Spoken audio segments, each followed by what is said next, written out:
عرب جو ہیں وہ اندر سے کھوکھلے ہو چکے ہیں، عیاشی نے، دولت نے، پیسے نے، دولت، پیسہ، عیاشی، اس کی وجہ سے کھوکھلے ہو چکے۔ یہاں میں آپ کو دو حدیثیں سنانا چاہتا ہوں۔ سنن ابن ماجہ کی روایت ہے حضرت ابو ہریرہ سے رضی اللہ تعالی عنہ، قال قال رسول اللہ صلی اللہ علیہ وسلم اذا وقعت الملاحم بعث اللہ بعثا من الموالی هم اکرم العرب فرسا واجودہ سلاحا یوید اللہ بہم الدین، رواہ ابن ماجہ عن ابی ہریرہ رضی اللہ تعالی عنہ۔ جب ملاحم کا دور شروع ہوگا تو اللہ تعالیٰ اٹھائے گا ایک لشکر یا لشکروں پر لشکر موالی میں سے۔ موالی کون ہے؟ عربوں نے جب فتح کیا تھا اس پورے علاقے کو خلافت راشدہ کے دوران، اور پھر وہ لوگ جو ہے، ایک رائے تو یہ تھی کہ انہیں غلام بنایا جائے سارے آبادیوں کو، لیکن یہ کہ حضرت عمر کا اجتہاد تھا، اس کے مطابق جو غلام نہیں بنایا گیا تو وہ موالی کی حیثیت رکھتے ہیں۔ عربوں میں دم نہیں ہے، موالی میں سے لشکر اٹھیں گے کہ جو در حقیقت حضرت مہدی کی حکومت کو قائم کرے گے۔ دوسری حدیث سنیے عن عبداللہ بن الحارث رضی اللہ تعالی عنہ، اور یہ ابن ماجہ کی روایت ہے، قال قال رسول اللہ صلی اللہ علیہ وسلم یخرج الناس من المشرق فیوقعون للمہدی یعنی سلطانہ، لشکر نکلیں گے، لوگ آئیں گے مشرق سے اور وہ حضرت مہدی کی حکومت کو جمائیں گے اور قائم کریں گے۔ اب ذرا نوٹ کیجئے کہ جزیرہ نما عرب کے مشرق میں کون سے ملک ہیں؟ تین، ایران،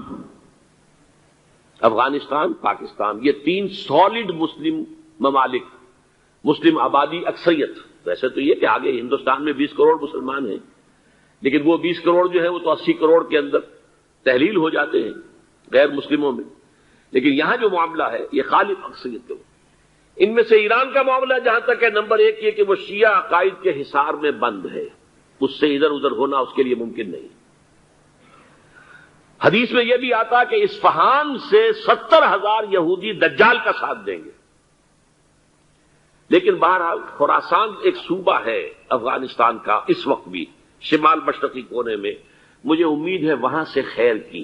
کیونکہ خراسان کا لفظ وہاں پہ شامل ہے، اور حضور کی حدیث میں بعد میں آپ کو سناؤں گا کہ خراسان سے فوجیں چلیں گی جو یروشلم کو دوبارہ حاصل کریں گی، فتح کریں گی، جیسے پہلے یروشلم کھویا عربوں نے تھا، دوبارہ حاصل کیا تھا کرد نے، کرد خون صلاح الدین ایوبی رحمت اللہ علیہ، ایسے اب پھر عربوں نے کھویا ہے، لیکن لینے والے خراسان سے لشکر آئیں گے۔ یخرج من خراسان رایات سود لا یردھا شیء حتی تنصب بإیلیا، خراسان کے علاقے سے کالے علم لے کر لشکر چلیں گے جن کے رخ کو کوئی موڑ نہیں سکے گا جب تک کہ وہ جا کر یروشلم میں نصب نہ ہو جائے۔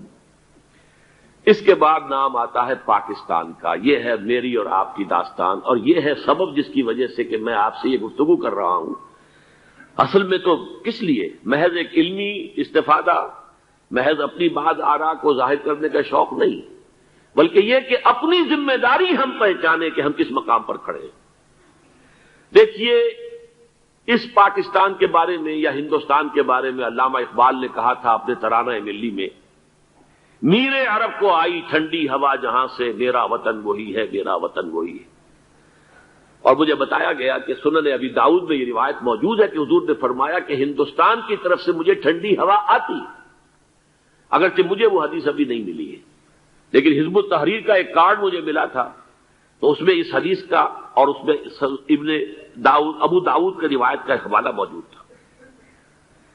لیکن میں جو چیز آپ کو بتا چکا ہوں وہ یہ کہ الف ثانی کا پورا تجدیدی کارنامہ اس ہندوستان کی سرزمین میں ہوا۔ مجدد الف ثانی شیخ احمد سرندی، شاہ ولی اللہ دہلوی، سید احمد بریلوی، وہ تو ہمارے پاکستان میں آ کر جو ہے ان کا خون جذب ہوا ارض پاکستان میں۔ پھر شیخ الہند مولانا محمود حسن۔ تحریک خلافت چلی تو صرف ہندوستان میں چلی اور کہیں نہیں چلی۔ آزادی کی تحریک چلی پوری دنیا میں، وہ نیشنلزم کی بنیاد پر چلی، ملے نیشنلزم، عرب نیشنلزم، ترک نیشنلزم۔ ہمارے ہاں چلی تو اسلام کے نام پر پاکستان کا مطلب کیا؟ لا الہ الا اللہ۔ پھر پاکستان قائم ہوا معجزے کے طور پر، بلکہ نازل ہوا ہے لیلۃ القدر میں، انا انزلناہ فی لیلۃ القدر، جیسے قرآن نازل ہوا لیلۃ القدر میں، یہ پاکستان بھی نازل ہوا لیلۃ القدر میں۔ اس کا برقرار رہنا ابھی تک معجزہ ہے۔ ہندو یہ سمجھتا تھا، کانگریس سمجھتی تھی کہ جھٹپٹ ختم ہو جائے گا، پھر یہ کہ اس کا قرارداد مقاصد کا پاس ہو جانا، مزید بھی اور اضافی دفعات دستور میں آ جانا، اب کمرشل انٹرسٹ کو ربا قرار دے کر حرام قرار دینا، یہ سارے لینڈ مارکس ہیں کہ جو اشارہ کر رہے ہیں کسی چیز کی طرف، معاملہ کدھر جا رہا ہے۔ پھر یہ کہ یہ جو 14ویں صدی کے مجدد تھے شیخ الہند، اس کے بعد سے کچھ ایسی شخصیتیں عظیم پیدا ہوئی ہیں ہند میں، جن کو میں سمجھتا ہوں کہ 14ویں صدی کے مجدد اور 15ویں صدی کے مجدد کے درمیان یہ 15ویں صدی کے مجدد کی راہ کو سیدھا کرنے والے، جیسے کہ حضرت یحییٰ نے کہا تھا میں تو آنے والے کا راستہ سیدھا کر رہا ہوں حضرت عیسیٰ کے لیے، ایسے ہی 15ویں صدی کے لیے امام مہدی کے لیے راستہ صاف کرنے والے سب سے پہلے علامہ اقبال، جنہوں نے اسلام کا تصور دین کی حیثیت سے دوبارہ زندہ کیا ہے، ورنہ اسلام ایک مذہب کی شکل اختیار کر چکا تھا۔ پھر مولانا مودودی، مولانا ابوالکلام آزاد حکومت الہیہ کے نعرے کے ساتھ میدان میں آئے۔ یہ اقبال نے جو تصور پیش کیا تھا اس پر عملی جد و جہد کے لیے حزب اللہ قائم ہوئی۔ نوٹ کر لیجئے 11 برس کا فرق ہے عمر کا علامہ اقبال کے اور ابوالکلام کے، اور 1913 میں جب حزب اللہ قائم کی ہے اس وقت علامہ اقبال کی ملی شاعری اپنے عروج کو پہنچ چکی تھی۔ پھر یہ کہ علامہ اقبال کے بعد تعبیل جو ہے اس کام کی وہ ابوالکلام نے کی، لیکن روایتی علماء کی شدید مخالفت کی وجہ سے وہ بددل ہو کر چھوڑ گئے، کانگریس میں شامل ہو گئے، بساط جو ہے حزب اللہ کی انہوں نے لپیٹ دی۔ پھر مولانا مودودی آئے، انہوں نے وہ ڈور جو ہے اس کا سرا تھاما، جماعت اسلامی قائم کی حکومت الہیہ ہی کے قیام کے لیے، اگرچہ میرے نزدیک یہ کہ وہ انتخابی اور ایک قومی سیاست کی ایک جماعت بن کر پاکستان میں جو ہے دلدل میں پھنس گئی ہے۔ اب ہم اس کی کوشش کر رہے ہیں، تنظیم اسلامی اور یہ تحریک خلافت جس کے تحت یہ جلسہ ہو رہا ہے، یہ ساری چیزیں وہ ہیں کہ آپ کو سوائے پاکستان کے اور کہیں نہیں ملیں گی پوری دنیا۔ معلوم ہوتا ہے کہ پاکستان کو بہت بڑا رول پلے کرنا ہے اس میں، اور اس کے ساتھ اب جمع کر لیجئے افغانستان کی عمارت افغانستان، اسلامی عمارت افغانستان قائم ہو چکی ہے۔ یہ پچھلے 20 سالوں میں جو کچھ وہاں ہوتا رہا ہے اس سے پہلے تصور نہیں ہو سکتا تھا۔ کابل جو ہے وہ تو جیسے پیرس کا تمدن تھا ویسے کابل کا تھا، وہی لباس، وہی سکرٹس۔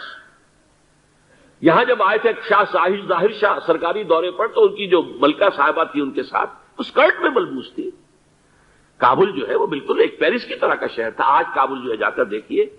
علامہ اقبال کے فرزند بھی دیکھ کر آئے ہیں، تو اگرچہ وہ خود میں سمجھتا ہوں کہ خاصے انہیں آپ لبرل کہیں، آزاد خیال کہیں، لیکن اس درجے متاثر ہو کر آئے تھے کہ انہوں نے یہ کہا افغانستان میں جو میں نے حالات دیکھے ہیں کہ اگر 2-4 اور مسلمان ملکوں کے اندر یہ نظام قائم ہو جائے تو پوری دنیا مسلمان ہو جائے گی۔ یہ سب کچھ کیسے ہو رہا ہے؟ یہ آنے والے دور کی جھلکیاں ہیں۔ Coming events are casting their shadows before. یہ سب بتا رہے ہیں کہ پاکستان افغانستان کو مل کر اس میں کوئی عظیم رول پلے کرنا ہے۔ اور اس کے ضمن میں اب میں علامہ اقبال کے بارے میں آخری بات کہہ رہا ہوں۔ علامہ اقبال کے بارے میں عام یہ خیال ہے، انہوں نے اپنے خطبات میں مہدی کا اور نزول مسیح کا، حالانکہ میں کل پڑھ رہا تھا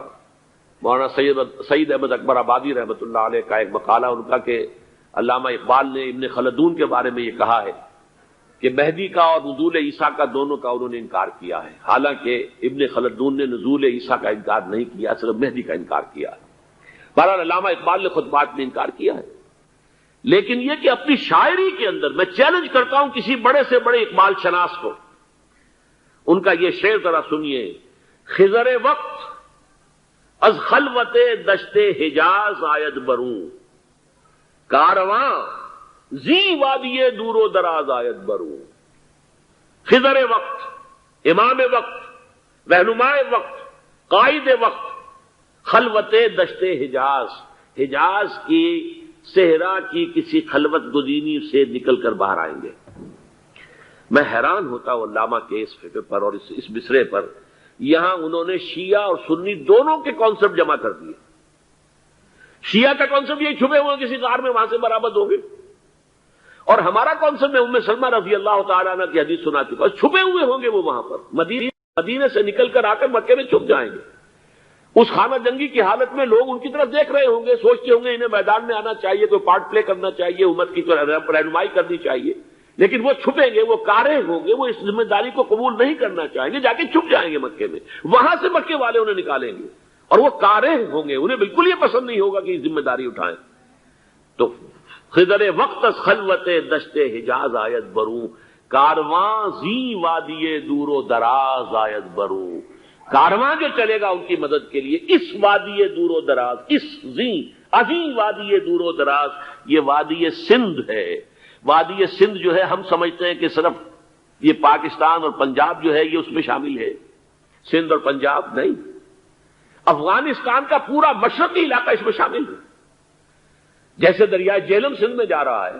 جیسے دریائے گلگت سندھ میں آ کر ملتا ہے، جیسے دریائے چناب اور راوی اور جہلم اور یہ سب جا رہے ہیں اور آ رہے ہیں، اسی طرح دریائے کابل کہاں سے آ رہا ہے، دریائے گومل کہاں سے آ رہا ہے، ٹوچی کہاں سے آ رہا ہے، یہ سارا جو ہے ڈرین جو ہو رہا ہے، ایسٹرن جو ہے پارٹ آف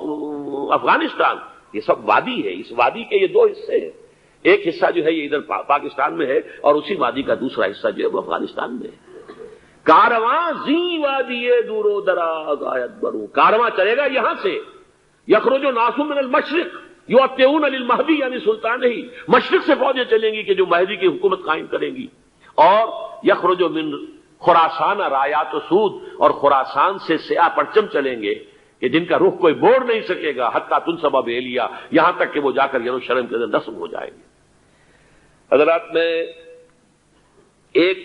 میری گفتگو کا حصہ باقی تھا لیکن میں اسے چھوڑ رہا ہوں، اس لیے کہ گلوبلائزیشن جو اس کی ہوگی،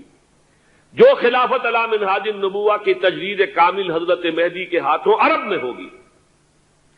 اس سے پہلے اس کے لیے محنت، کوشش، جد و جہد پاکستان اور افغانستان میں ہو چکی ہوگی جو اسے سپورٹ کرے گی اور وہاں جا کر حکومت قائم کرے گی۔ اس کے بعد گلوبلائزیشن کا جو مرحلہ اس کا ہے وہ حضرت مہدی کے ہاتھوں نہیں ہے، وہ حضرت عیسیٰ ابن مریم ان کے نزول کے بعد ہے، جن کے نزول کے بعد دجال کا خاتمہ ہوگا اور یہودیوں کا استحصال ہوگا، مسلمانوں پر بھی بڑی تکالیف اربوں پر آئیں گی، شدائد آئیں گے، لیکن یہ وہ میں حصہ جو اپنی گفتگو کا آج چھوڑ رہا ہوں اس لیے کہ میں دیکھ رہا ہوں کہ بعض حضرات کا صبر کا پیمانہ اب لبریز ہو رہا ہے، تو میں اس حصے کو پھر ملتوی رکھتا ہوں کسی دوسری محفل اور کسی دوسری مجلس اور نشست پر۔ لیکن یہ کہ امام مہدی کی حکومت قائم کرنے کے لیے کون لوگ آئیں گے؟